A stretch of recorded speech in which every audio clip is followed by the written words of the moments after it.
morning. Good morning. I'll call this meeting to order.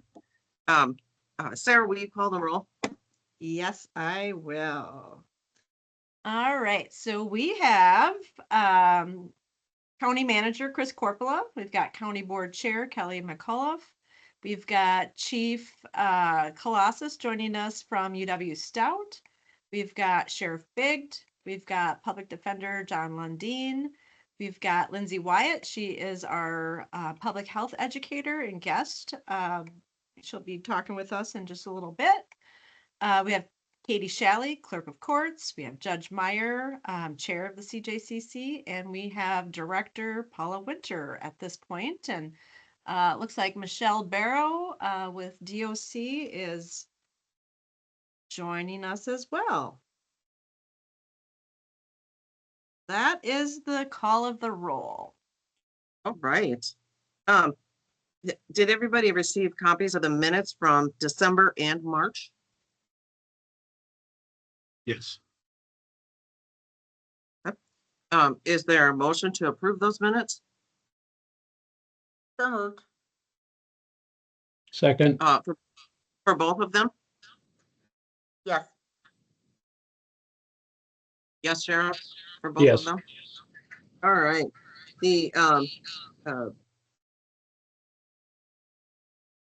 There's been a motion for approval of both of the sets of minutes. Is there any corrections to any of those minutes?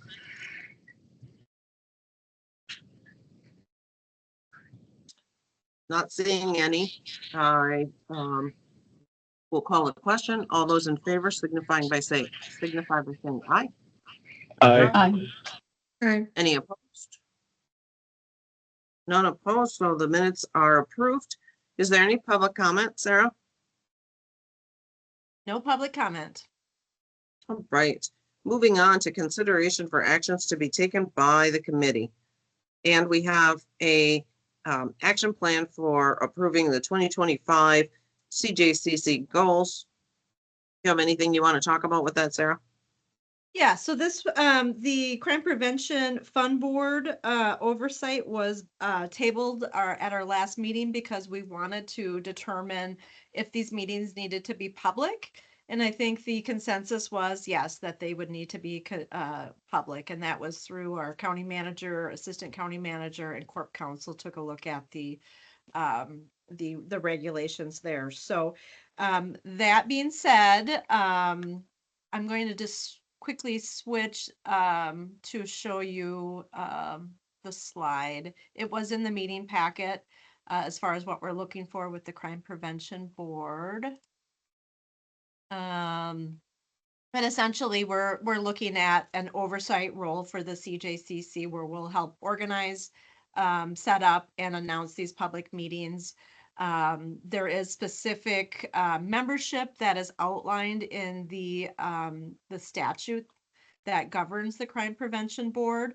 So the question I have for the group is I did update this slide and back away from it being called a special committee of the CJCC, but I consulted our bylaws and I think it is a special committee of the CJCC that we would be calling together the special committee.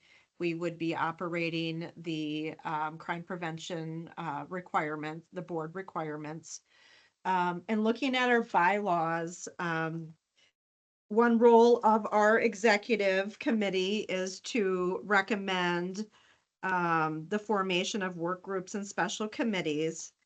And special committees are by definition here, the council may establish special committees as needed to deal with specific problems or issues. Special committees shall report their information and recommendations to the council. So I'm proposing that this is not a work group, but it is a special committee. And I think this would be similar to our next action that we're going to be looking at as well if we decide to move forward with that. But really bringing this back as they are public meetings and I guess asking for approval to create a special committee that will be handling the Crime Prevention Fund Board oversight. Is there a motion? So moved. Is there a second? Second. Is there any discussion regarding this?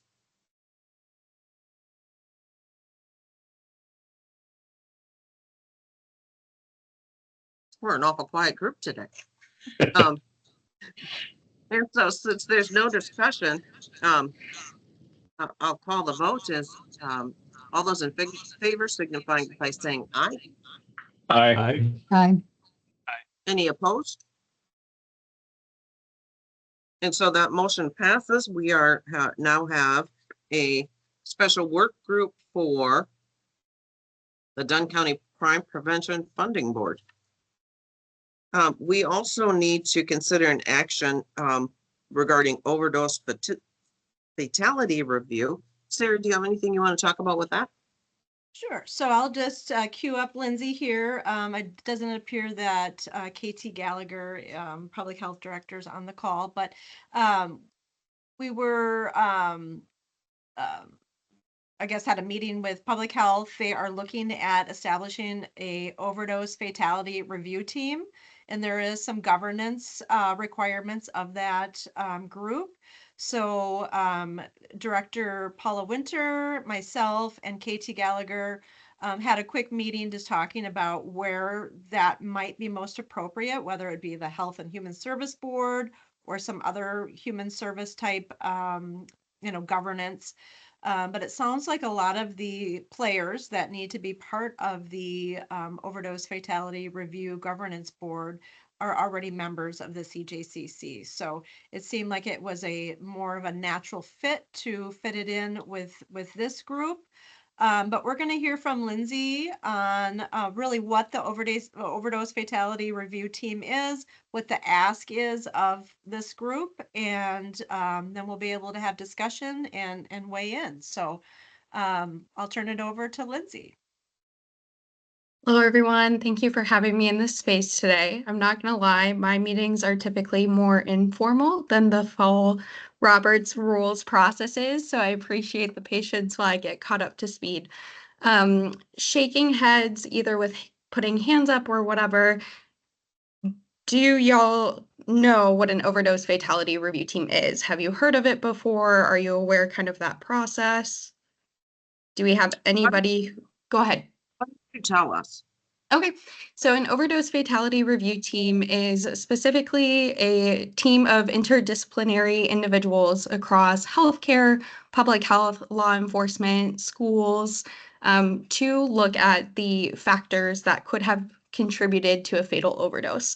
And so when a county receives a fatal overdose from the medical examiner, this team would look into this decedent's life in detail to see what services they interacted with, if any, maybe kind of some socioeconomic factors that could have contributed to the overdose, kind of that whole picture to see what could have impacted that, with the ultimate goal of prevention. So an overdose fatality review team really operates under the shared understanding that overdose deaths are preventable. And there are things that we can do to improve processes, quality of services, get individuals connected to care so that we can prevent these deaths in the future. So with that, it would really be for the Dunn County Overdose Fatality Review Team would be examining about 2 overdose deaths that come through the Eau Claire and Dunn County Medical Examiner's Office, to have that information sharing of this individual interacted with law enforcement on this date. They had been incarcerated X number of times. Upon this release, you see that they get connected to, this is just an example, Arbor Place for detox and services and connections like that, just to kind of gain that full picture of what the individual was doing, the things that they were connected to before their fatal overdose. Sometimes connecting with loved ones as well, just so that we could get that full picture. Once the information is shared with experts in the field from healthcare, law enforcement, public health, schools, if it's a student, providing the information to say and discussing, okay, this individual could have gotten connected to X service sooner, or this could have been a better opportunity, with the goal of drafting recommendations for whether it be an individual organization, a system-wide process, a personal intervention to prevent another death in the future. So that is what overdose fatality review teams are. Do we have any questions about that?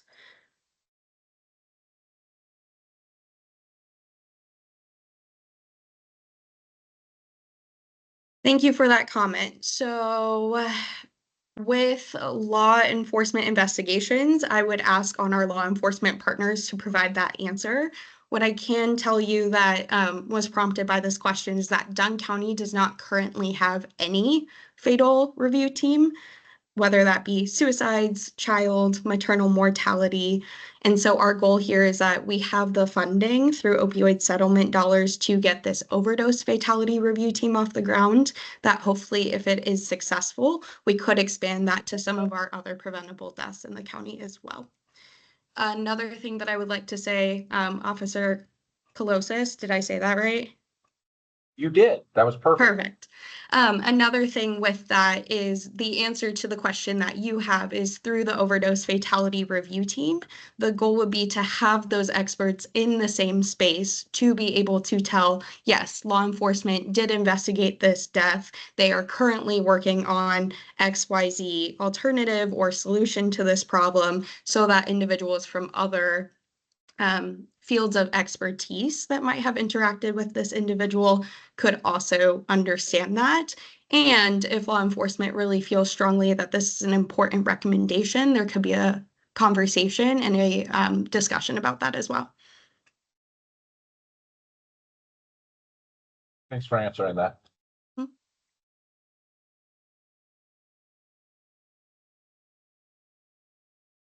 Any other questions on the structure and purpose of OFRTs? Okay, so I'm just going to move on into our explicit ask of the health department. So some context is the health department will serve as the neutral agency. Our goal here is really to just kind of provide the space for our experts to come together and have the discussion. With that, I will be the individual who's going to be taking on the leadership of the OFRT team. I will be the facilitator, the data collector, as well as the recommendations coordinator. This is something that is similar to Eau Claire's overdose fatality review team. Chelsea does all three roles as well, and it has been successful since 2018. But in that role, I will kind of collect the data, I will select the cases, I will bring it to the space for that facilitation, just to get our experts having this conversation. If any of you would like to have a one-on-one meeting to discuss kind of my background and my competencies for that role for a decision, please, I can put my email in the chat, that is okay. But our structure here is we will collect experts from various fields, healthcare, schools, individuals with lived experience, law enforcement, to the table to be able to kind of talk about this service.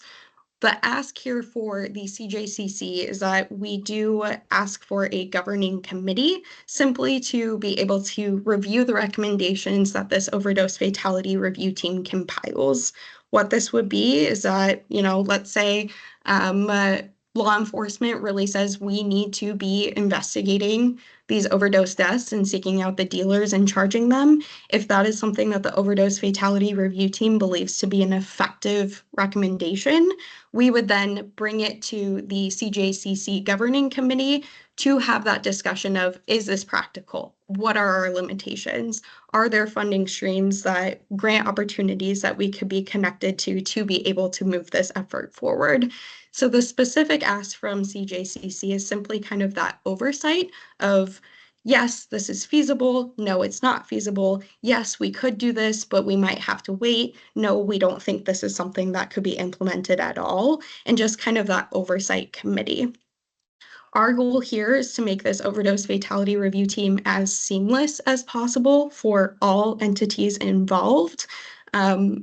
because I think we all have the goal and passion to prevent future overdose deaths. So my request here for CJCC would be for the overdose fatality review team, likely myself, to provide an annual report on the overdose fatalities that we discussed, what the recommendations are, what the current overdose landscape looks like, to be able to provide that, as well as those recommendations for discussion.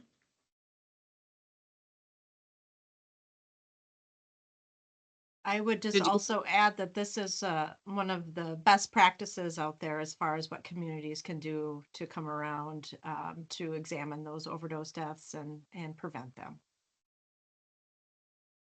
Lindsay, did you get to tell us everything you wanted to tell us?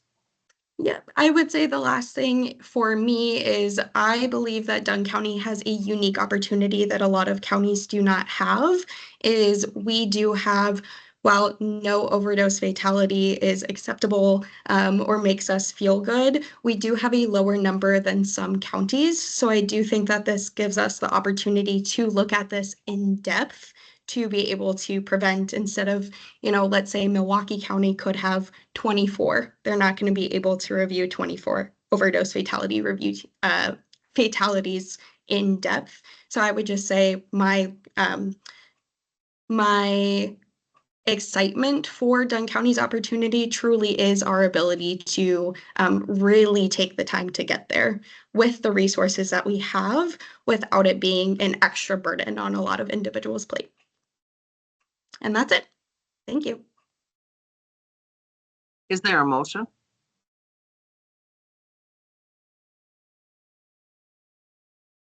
Can we clarify what the action is? The action is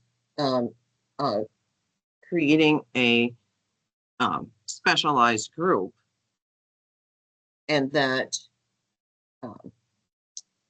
a plan to oversight that group by the CJCC. I would make that motion. So I'm going to just clarify. So we don't need to create a special group. We just need to be willing to be that governance structure and accept the annual report annually for consideration on maybe helping move those goals. But I don't think, just after hearing Lindsay's presentation, I don't think we need to have a special committee or a special work group for the overdose fatality governance. It really is the oversight role. So on the agenda, I do have committee. I don't think that is the right language there. So are we making a motion to amend the wording then to what would be more appropriate? Yes. Which is what? What you just said, Sarah. Let's clear it up more. That the overdose fatality review team would be oversought by the CJCC with their own specialized committee and review by the CJCC annually. Yeah, that's what my you meant. motion. That was your motion, right, Paula? That was my motion. Thanks for clearing that up, Chris. I would second Okay. that. Oh, sorry. Did somebody second? I'll second. Chris did. Kelly did. So Paula made the motion, Kelly seconded. Do we have discussion regarding this matter? I just had a couple questions, again, coming from a bigger agency where we were starting to see the trend, where we're seeing more overdose, and we actually had a specialized unit on the law enforcement side that prosecuted them, and they had some successful prosecutions doing that. I just want to ensure that, if that is the same thing we're starting to see here in our county, and just make sure that if law enforcement is going to further prosecution, that there would be funding available for that with the limited resources that we already have. Because and then who would take the lead on that? I don't want to overburden the sheriff with what he's got and without funding to support that for him. Chief, generally what, when we get these overdoses, their West Central Drug Task Force gets involved and runs with the tracking down, where the illegal substances came from and stuff like that. So depending on, depending on the jurisdiction, Menominee PD may take the lead on it or the sheriff's office may take the lead on it.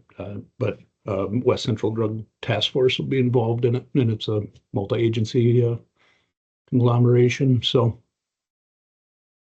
And wouldn't the investigation be outside of the scope of this overdose fatality review team? yes. Yep.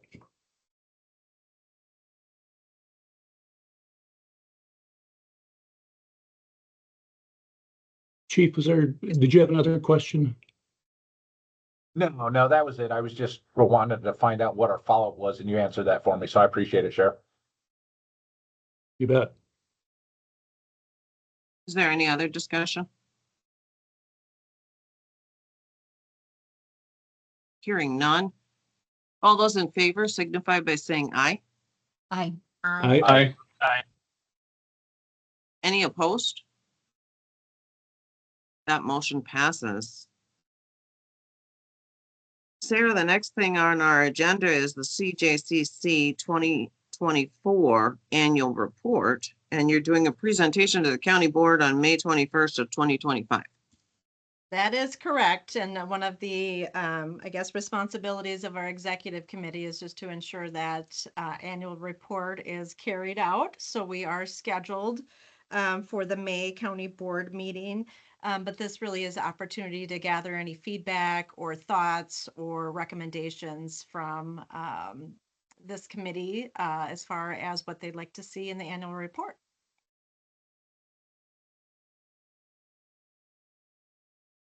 Does anybody have any ideas of what they'd like to see in the annual report? Certainly kind of continue to do what we've done in the past, but just, just an opportunity to hear if there's any great ideas, any idea fairies out there with ideas. So. Do you typically include the recidivism data? I have done that. It made for like a 56-page report, but I wouldn't do it all. But yeah, I can. Yes, yeah, absolutely. We have recidivism data ready to go. We certainly have all of our program numbers as well from 2024. Yes, so that can be included, so maybe not the report and all that depth, but maybe we could put some more of with the program, kind of the outcomes with the programs. Yeah, and I say that in part, based on the conversation that you and I have had this conversation before, but we had this conversation recently where even at 48 or 50% recidivism, like in treatment court, I think continually to remind people that means that 50% of the people in treatment court didn't recidivate. And those are people that were chronic users of the criminal justice system. So like, I don't know, there's like a messaging that I think that we just need to continually reinforce, because these are like the hardest of the hard of people in the sense of the most complex needs, the most criminal activity, most likely to be in prison, and 50% of them are making it through without ending up with another conviction. Very good point, Chris. Thank you. Yep, I will include that in the annual report. Absolutely.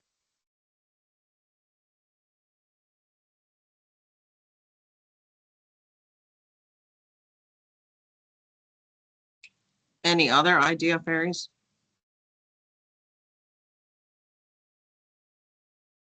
Just a note that for whatever reason, the county board seems to like pictures and staff pictures. So include pictures of your staff and what they do. That's probably appreciated, at least by some of the board. Or a group picture or something. All right. All right, and there was a request from Chief Colossus to get a copy of past annual reports. I can absolutely do that.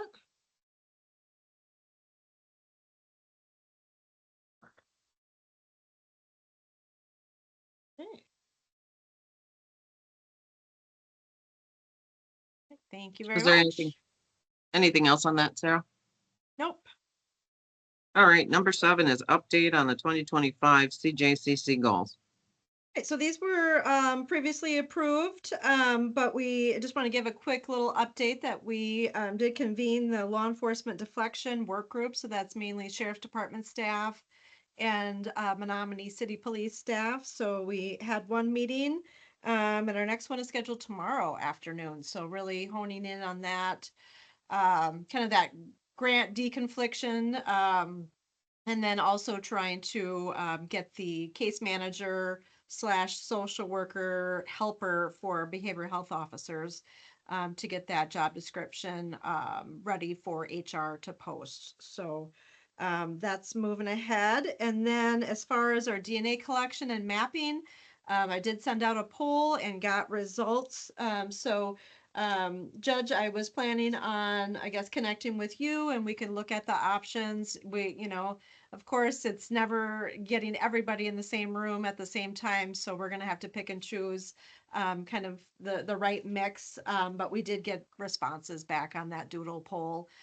So we are planning to do that mapping session sometime this late spring or summer, but before late summer. Good. So that's the Anything- update on the goals, unless there's questions or comments.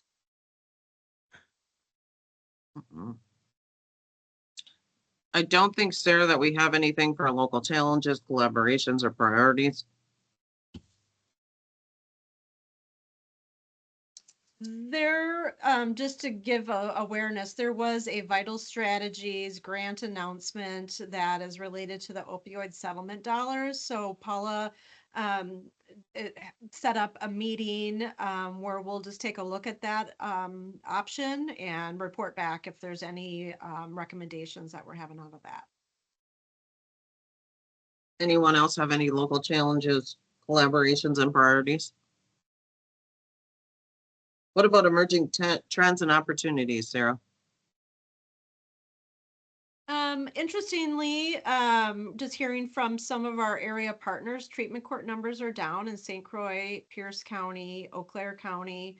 Our numbers they've been steady and good, but kind of like what's on the horizon, there hasn't been a whole lot of referrals.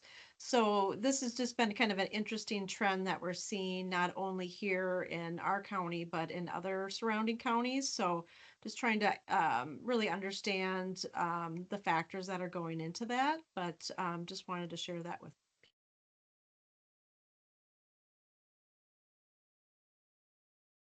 Anyone else have emerging trends and opportunities? Sarah, I don't know. Do you want to? I just thought it was interesting.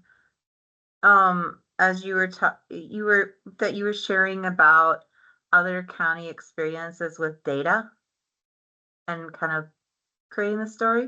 Do you want to? Yes, share that? so at our last state CJCC meeting, brought in Marathon County to present on how they're using grant data to kind of present the story of treatment court. So Marathon County presented, and they've been grant funded for their treatment court for a number of years. So they have a lot of data that they enter into this state core reporting system. And they just kind of demonstrated how they use that data. Marathon County went to priority-based budgeting and really shared how challenging that experience was for some of the discretionary programs, and the kind of the unexpected competition that set in with priority-based budgeting compared to mandated services. So they really had to up their game in bringing the data and the outcomes. They have a data analyst that works for the county and all departments and really as a neutral person collects the data and presents the data. So this core reporting system just provided easy access to really detailed data. That was helpful in them really showing, really in 3 slides, what treatment court is, how many people it's helped, and then some of the gains like employment. Maybe they didn't have employment when they came in, they were employed. They didn't have stable housing when they came in, they had it when they exited the program. So kind of it was a nice demonstration and timely for us here in Dunn County to learn more about priority-based budgeting, but also how that story data can help with the story, right? We can kind of present that in ways and in positive ways. And it's not just the number of widgets coming in and coming out. There's a whole lot of other gains and benefits that can come from participation in these types of programs. So that's what I was sharing with Chris last week, just because it was well done and certainly timely with our county moving to priority-based budgeting. Paula Winter, do you have something you'd like to say? I do, thank you. Get back down. This is not my news to share, but I feel like it is important. So do you mind if I share my screen? I don't mind. Go ahead. Please Okay. do. KT, that's why I say it's not my information, it really was KT's, but KT shared at the Health and Human Services meeting the 2025 county health rankings and roadmap. And I just thought this was really interesting to look at some of these figures, and it certainly impacts the consumers that we work with in these programs. And looking at like mental health, distress, we're right in there. This is the Dunn County level. This is similar rural counties and Wisconsin, and then United States. So we're up there on that top category compared to other rural counties. Suicide is pretty much in that same area for us. Feelings of loneliness.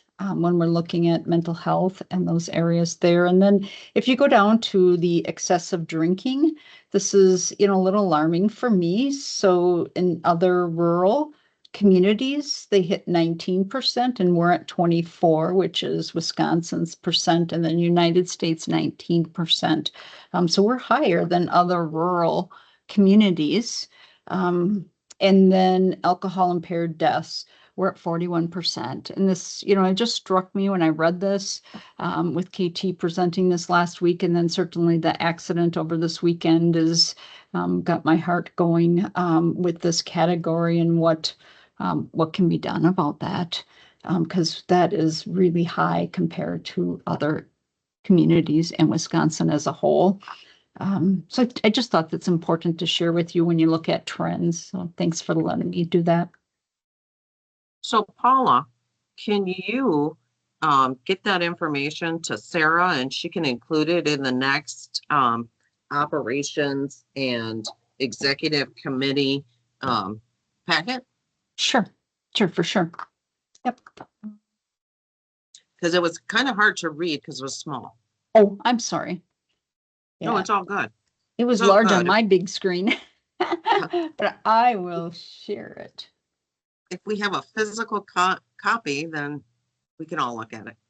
It'll be good. You sounding like a baby boomer, Judge Meyer. Put on my glasses and tried to look close. All right. So does anybody else have emerging trends and opportunities that they'd like to talk about? Do we have any agency reports besides Sarah's?